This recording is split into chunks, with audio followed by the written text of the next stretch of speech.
a aliança e responsabilidade. Gostaria de tratar desse tema, pois vejo que existe uma movimentação no cenário da Igreja nesses últimos tempos. Trata-se da preparação e ajuste do Espírito Santo, com vistas ao arrebatamento de alguns membros do corpo de Cristo. A partir de agora, você terá contato com algo, uma palavra, que provavelmente nunca tenha ouvido na sua vida. Alguns conhecem mais, e outros menos.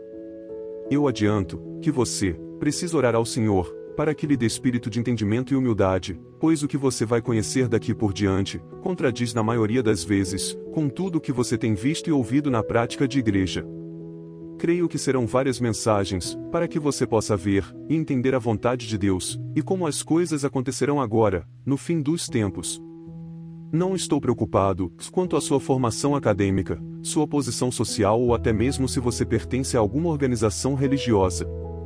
Não depende de sua cultura, de seu conhecimento, ou se você participou de algum curso de teologia, mas de Deus usar de sua misericórdia, e incluí-lo em sua vontade eterna, e torná-lo merecedor desse maravilhoso acontecimento.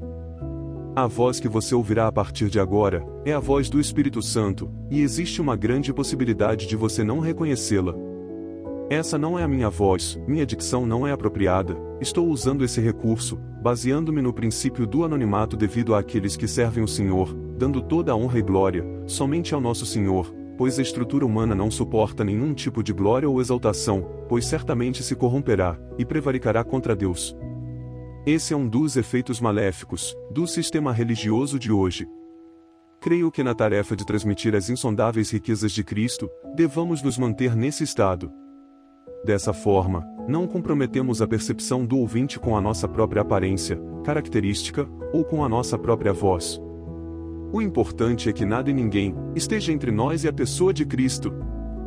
Gostaria de abrir o sentido para um aspecto da palavra que poucos conhecem, mas que é de vital importância para prosseguirmos no entendimento das coisas. Vamos começar com a pessoa de Abraão. Abraão vivia na região de Ur dos Caldeus, segundo estudiosos, uma terra de idolatria, de onde Deus o chamou.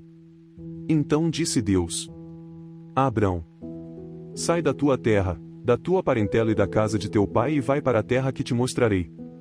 Deus prometeu a Abraão que após a sua chegada em Canaã, lhe daria um filho, uma descendência. Aqui é onde tudo começou. Passaram-se 10 anos em Canaã, mas a promessa feita a Abraão não se cumpriu, e ele não recebera o herdeiro prometido. Então, Sara, a mulher de Abraão, tomou Agar a egípcia, sua serva, e a deu por mulher a Abraão, o seu marido, depois de ter ele habitado por 10 anos na terra de Canaã. Gênesis capítulo 16, versículo 3. Daqui por diante, o número 10 aparecerá sempre que Deus desejar transmitir a ideia de aliança e responsabilidade. 10 é um número relacionado a uma aliança. 10 é constituído de 5 mais 5. 5, por sua vez, está relacionado à responsabilidade. É importante percebermos essa mensagem subliminar, pois existe um objetivo implícito nessa tipologia, e podemos traduzi-lo assim: faça a sua parte e eu farei a minha. Uma aliança envolve duas partes e por isso terá uma dupla responsabilidade. Se observarmos as tábuas da aliança dadas a Moisés no deserto, perceberemos o princípio de 5 mais 5. 5 leis eram verticais, e regiam o comportamento entre o homem e Deus, e 5 leis eram horizontais, e regiam o comportamento entre os homens. Embora Abraão seja considerado o pai da fé, não foi sempre assim. Na verdade, Abraão foi aperfeiçoado por Deus, para que participasse de sua vontade. Passou algum tempo, e chegamos em Gênesis capítulo 18, onde Deus revela a Abraão que ia destruir Sodoma, onde Ló seu sobrinho morava.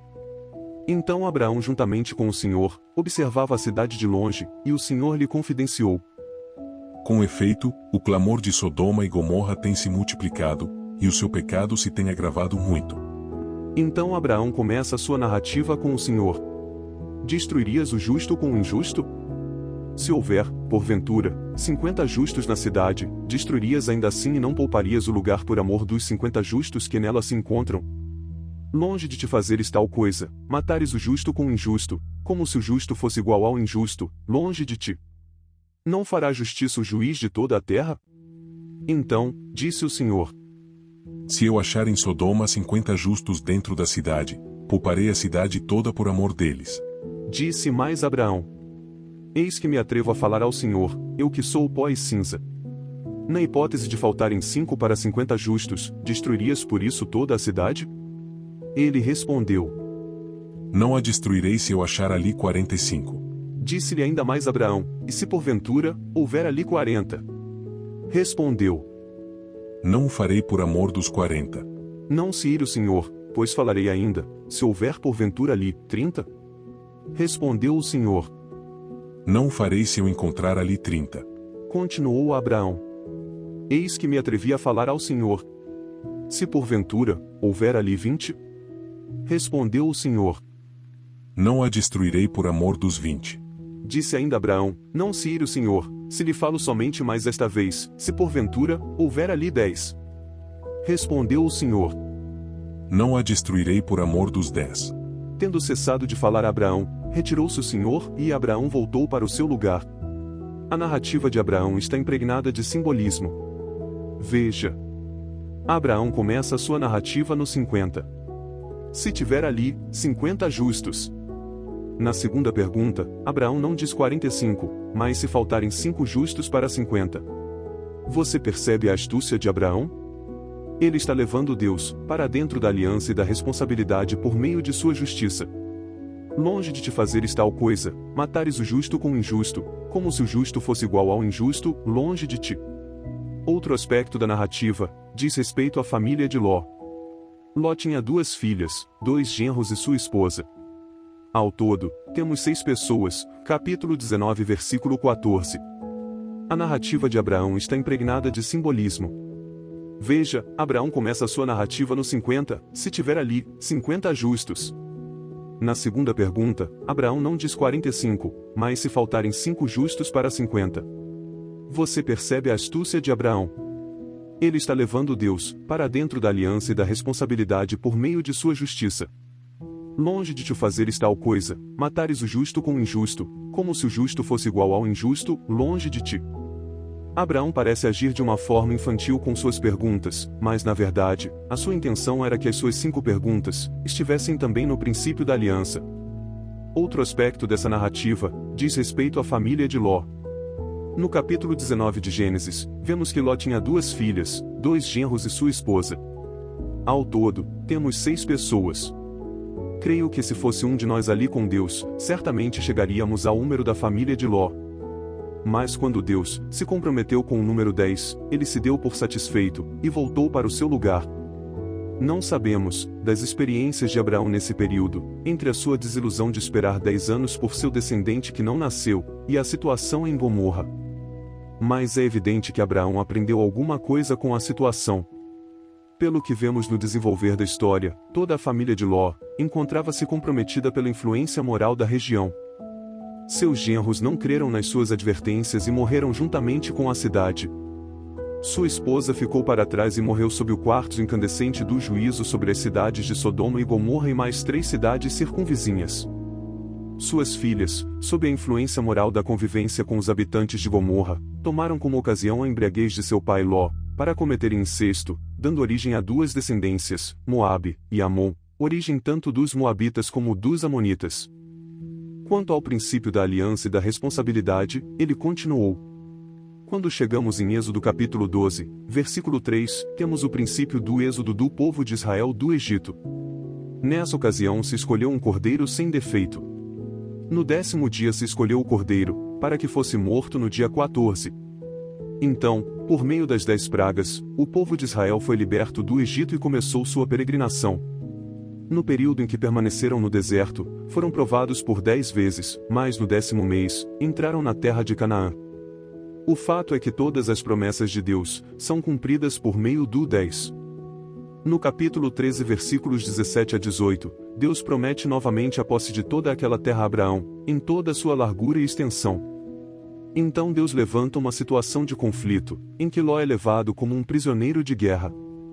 Abraão, na intenção de resgatá-lo, entra na terra, e vence a coalizão de 5 reis. Gênesis 14, versículos 1 a 17. Logo após, ele é recepcionado por Melquisedeque, um sacerdote de Deus, para quem Abraão deu o dízimo, que também está no princípio de uma aliança, sendo 10% de um todo. Depois dessas coisas, em Gênesis capítulo 15, Deus pede para Abraão olhar para as estrelas, e diz que sua descendência seria tão numerosa como as estrelas do céu. Quando Abraão quis uma garantia de que possuiria a terra de Canaã, lhe perguntou: Senhor Deus, como saberei que hei de possuí-la? Então Deus o orientou, para que separasse 5 animais, para oferecê-los como oferta. Nesse caso, é o mesmo que dizer: não pense você, que farei tudo sozinho. Me apresente essas 5 ofertas, para que você tenha consciência de sua responsabilidade nesse projeto. Você fará a sua parte, e eu farei a minha. A palavra diz que naquele mesmo dia, fez o Senhor aliança com Abraão, dizendo: à tua descendência dei essa terra, desde o rio do Egito até o grande rio Eufrates. E então, deu-lhes lista os 10 povos, que lhe seriam submetidos a ele. Muitos cristãos não têm essa percepção, oram para Deus, como se ele estivesse sempre à disposição para satisfazer-lhes suas vontades, como se Deus fosse o seu gênio da lâmpada, ávido por realizar seus desejos. Mas precisamos desistir dessa ideia religiosa e acordarmos para a realidade. Creio que o objetivo dessa exposição seja a conscientização de vocês, irmãos em Cristo, da existência dessa forma de comunicação subliminar na palavra, e que existe uma intenção do Espírito Santo nessa didática, pois quando esses números são empregados ao texto, acrescentam um significado implícito e mais abrangente para o entendimento. Gostaria agora de testar a sua percepção, numa passagem conhecida, com base nesse aprendizado. Evangelho de Lucas, capítulo 16, versículos 19 a 31. Trata-se da parábola de Lázaro o mendigo e o rico. Aqui, existe toda uma narrativa. No versículo 22, diz que aconteceu de morrer o mendigo, e ser levado pelos anjos ao seio de Abraão. Morreu também o rico, e foi sepultado. No versículo 25, diz que esse rico está em tormentos, mas no versículo 27 a 29, temos algo a mais. Então, o rico replicou: Pai, eu te imploro que o mandes à minha casa paterna, porque tenho 5 irmãos, para que lhes dê testemunho, a fim de não virem também para este lugar de tormento. Respondeu Abraão: eles têm Moisés e os profetas. Ouçam-nos. Tenho ainda outros 5 irmãos.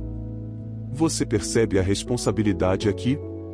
Muitos costumam consultar a mortos, mas acaso um morto pode fazer algo a favor de vivos? A palavra diz que seremos julgados segundo o bem ou o mal que fizemos por meio do corpo, 2 Coríntios 5 versículo 10. Nosso destino depende de nossas atitudes, nossa responsabilidade. A responsabilidade no livro de Efésios. No livro de Efésios, temos 5 maneiras de andar. Na graça, capítulo 4 de 1 a 7. Na verdade, capítulo 4 de 15 a 24. No amor, capítulo 5 de 2 a 7. Na luz, capítulo 5 de 8 a 14. No Espírito, capítulo 5 de 15 a 18. Essas são as formas responsáveis de andarmos. A responsabilidade no livro de Mateus. Em Mateus 24, temos a parábola das 10 virgens, divididas em 2 grupos de 5. A responsabilidade implícita aqui é não deixar que as suas lâmpadas se apaguem durante a vigília. Para isso, elas devem acrescentar óleo à vasilha. Essa parábola faz menção ao espírito humano, órgão responsável pela comunhão com Deus. Paulo diz em 1 Tessalonicenses capítulo 5 versículo 19: não apagueis o espírito. Em Provérbios capítulo 20 versículo 27 diz: o espírito do homem é a lâmpada do Senhor. Então, temos a responsabilidade de mantermos as nossas lâmpadas acesas. Ninguém fará isso por nós. Essa é a nossa responsabilidade. Qual é a mensagem de Mateus 24? Se você for encontrado acordado, com sua lâmpada acesa, eu te levarei. Caso contrário, você permanecerá aqui. Por ora, não vamos nos ater a outros significados contidos aqui. O objetivo é a aliança, explícita pelas 10 virgens, e a responsabilidade das 5 prudentes, que foram achadas com suas lâmpadas acesas. A responsabilidade no livro de Lucas. O Evangelho de Lucas capítulo 9 versículos de 10 a 17, fala sobre a primeira multiplicação dos pães. Havia uma multidão, que seguia após o Senhor, que lhes falava a respeito do reino de Deus, e socorria aqueles que tinham necessidades de curas. Mas o dia começava a declinar-se. Então, se aproximaram os 12 e lhe disseram: Despede essa multidão, para que indo às aldeias e campos circunvizinhos, se hospedem e achem alimento, pois estamos aqui em lugar deserto. Mas Jesus tinha algo a ensinar. Dai-lhes vós mesmos de comer a eles. Mas eles disseram: Não temos mais que 5 pães. Então os pães foram multiplicados, eles foram organizados em grupos de 50, e comeram ali, cerca de 5.000 homens. A parte de Deus foi multiplicá-los, e a parte dos discípulos, a organização e a distribuição, e ainda sobraram 12 cestos cheios. A responsabilidade está aqui. Dai vós mesmo de comer a eles. 5. 50, 5.000. Quando Deus abençoou, fez a sua parte. Quando o homem distribuiu, fez a sua. Existe ainda muitas outras referências que podemos citar. As ofertas, o dízimo, o relógio de sol que retroagiu 10 graus, os 10 dias de tribulação de Apocalipse, o fim do dilúvio no 10º mês, o resultado da pregação em Atos e muitos outros casos. Creio que por ora, temos o suficiente para o entendimento do tema. Que fique claro, que o princípio não se aplica de forma indiscriminada, como se todos os 10 e 5 da Bíblia transmitissem algum significado, mas somente quando inseridos em um contexto. Também não gosto do termo numerologia bíblica. Parece trazer algo místico e desgastado e sem valor. Esses números fora do contexto, perdem seu significado e nada podem acrescentar. Mas para nosso entendimento da palavra, são indispensáveis. Amados irmãos, essa é a primeira mensagem que estou vinculando à internet. Vou seguir o princípio dos pães. Farei a minha parte, para que Deus possa multiplicar. Que a paz e o espírito de entendimento esteja com todos vocês.